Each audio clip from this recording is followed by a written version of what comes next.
Vous aimez les motards, The Bike Riders est pour vous. Vous n'aimez pas les motards, The Bike Riders, c'est aussi pour vous. C'est le nouveau film de Jeff Nichols dont on parle cette semaine. I've been thinking, I can't run this club forever.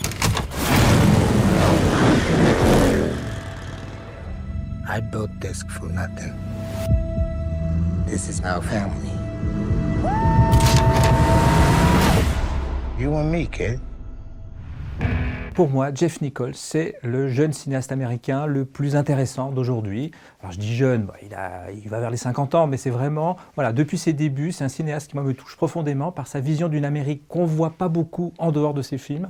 Voilà, c'est l'Amérique du Sud, plutôt vraiment les États pauvres, le titre de l'Arkansas, dont il est originaire, voilà, qui montre vraiment cette Amérique qui a peut-être beaucoup voté pour Trump, mais dans laquelle il y a aussi des choses vraiment très très intéressantes. The Bike Riders, c'est d'un point de vue géographique, il remonte un petit peu, on n'est pas exactement dans le sud, on est dans le Midwest. Et c'est un film qui est un film d'époque, qui débute dans les années 60. Et ça, on suit un gang de riders, de motards. Le film s'inspire en fait d'un album de photos fait par un photoreporter qui s'appelait Danny Lyon, qui a fait un livre un peu mythique dans l'histoire du photoreportage dans les années 60. Il a passé beaucoup de temps avec une bande de motards, il s'est fait accepter par eux.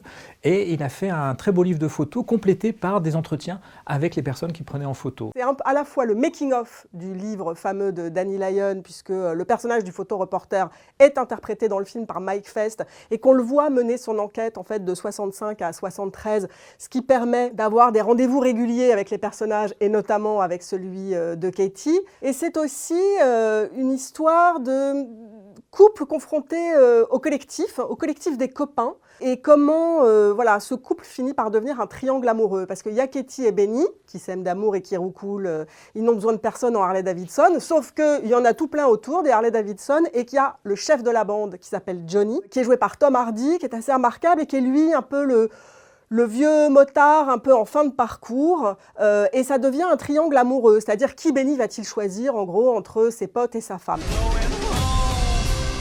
I'm Benny. I like you guys. Your boyfriends are getting into trouble. What the hell were you thinking back there? Nothing. I saw you squaring off with them guys. What do I need to think for? Yeah, you and me, kid.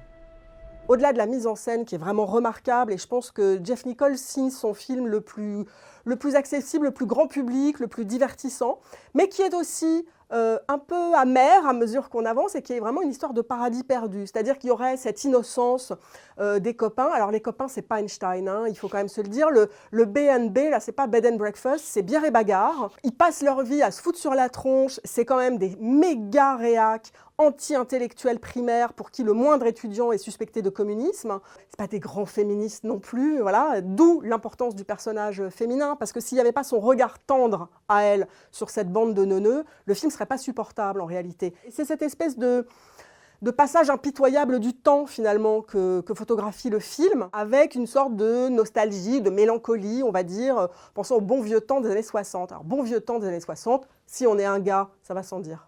Oui, Maria a raison, il y a vraiment cette évolution du film qui est très intéressante, où on parle vraiment de la chronique de cette bande de motards, et on va dire dans la dernière partie du film, on est dans un schéma type de film à la Scorsese un petit peu. C'est vraiment le film de gang, enfin, la bande devient gang. Et là, il le montre vraiment très bien avec une petite pointe de violence d'un seul coup qui arrive.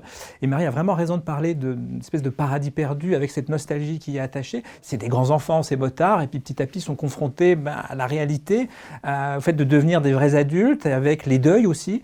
Et le film le montre très bien, et en ce sens, c'est un film vraiment qui est très émouvant. Et en réalité, il y a une sorte de misère qui est regardée assez tendrement, encore une fois, vraiment grâce à ce personnage féminin qui est assez formidable. Elle est jouée avec beaucoup d'humour, beaucoup de drôlerie par Jodie Comer, et le film lui doit beaucoup. The Bike Riders, c'est très bien.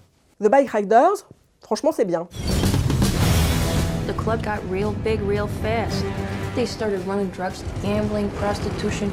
Is that what this club is now? I want you to quit writing. Don't ask that. Benny.